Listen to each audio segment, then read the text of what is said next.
Welcome to today's lesson. Today, we'll be talking about anatomy and physiology. What do we mean when we say anatomy and physiology? Anatomy, on one hand, is the study of the structure of the body with an emphasis on how it relates to function. Physiology, on the other hand, is the study of the dynamic processes inside of the living body. When you think anatomy, you think structure. When you think physiology, you think function.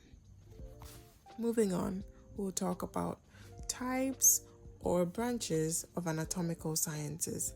There are many that you can find across the anatomical world, but in these lessons, we'll be talking about two main branches of anatomical sciences, which are gross, also known as macroscopic anatomy, and microscopic anatomy. So when you think about gross or macroscopic anatomy, what comes to mind? Macroscopic anatomy or gross anatomy is the study of structures that is visible to the naked eye, either by surface observation or dissection. Now under this we have three types. These are surface anatomy, which is the external structure of the body, and then we have regional anatomy. When we talk about regional, we are talking about the structures included in a whole region of the body, so multiple organ systems at the same time in a given region of the body. Then we talk about systemic anatomy, which deals with a specific organ system at a time, and all these fall under gross or macroscopic anatomy because you can see them with your naked eye.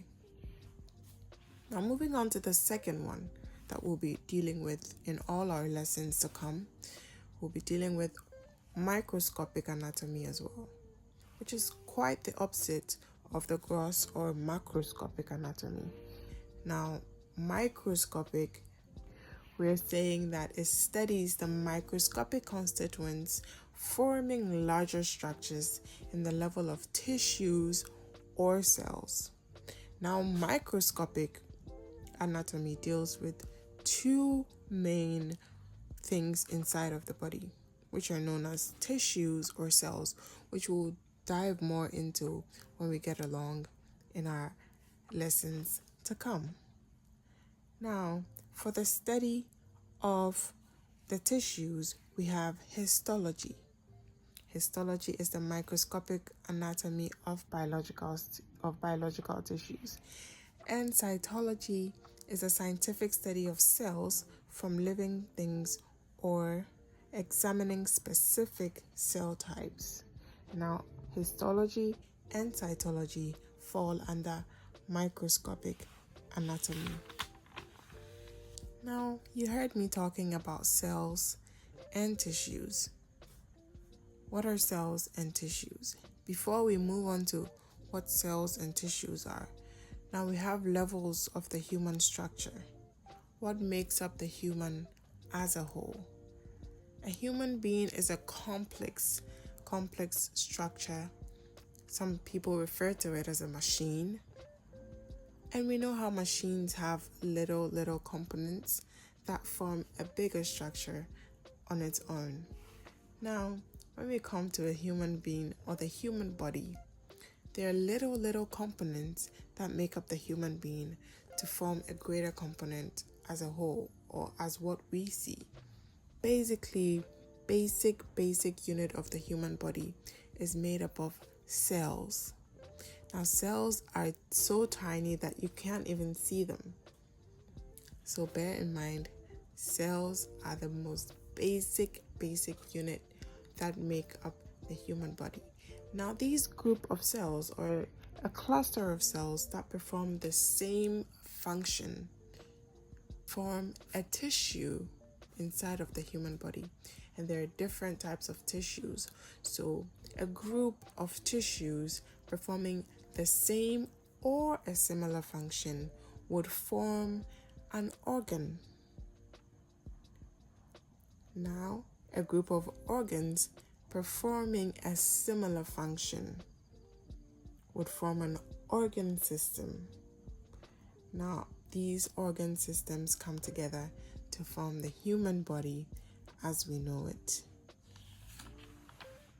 Before we dive into what exactly anatomy and physiology talks about, we're going to consider what the anatomical position is.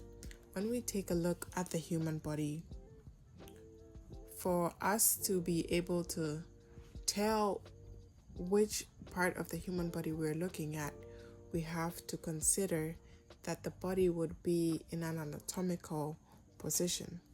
Now you may ask, what is anatomical position? Anatomical position entails that a person will stand upright with feet flat on the floor, arms at the sides, and the palms and face directed toward the observer. Now, if a body or the human body is positioned this way, then we can say that this body is in an anatomical position. Now, when a body is in an anatomical position, that body's left will be on your right if you are the observer, and then their right would be on your left, again, if you are the observer. That is what anatomical position is all about. So remember, anatomical position, or a body in an anatomical position, would stand upright with feet flat on the floor, arms at the sides, and palms faced forward or directed toward the observer. Okay, next topic, we'll talk about anatomical planes. Now, the body can be divided into planes, which are imaginary slices, we'll call them, called sections or planes.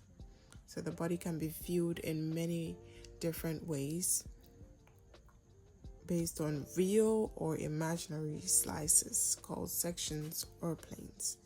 Now, a section implies an actual cut or slice to reveal internal anatomy.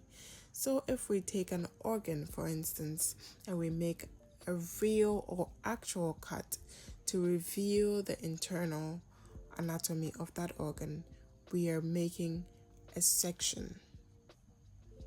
Now, for a plane implies an imaginary flat surface passing through the body. This is not real. Now, there are three major anatomical planes that can be used in viewing a body. They are sagittal, frontal, and transverse planes. What is the sagittal plane? A sagittal plane extends vertically and divides the body or organ into right and left positions. There are two types of sagittal planes under. These are the median or the mid-sagittal plane. And this plane passes through the midline of the body and divides it into equal right and left halves. The other one is known as the parasagittal plane, which divides the body into unequal right and left portions. So the median or the mid-sagittal plane passes through the midline of the body and divides it into equal right and left halves, while the parasagittal plane divides the body into unequal right and left portions.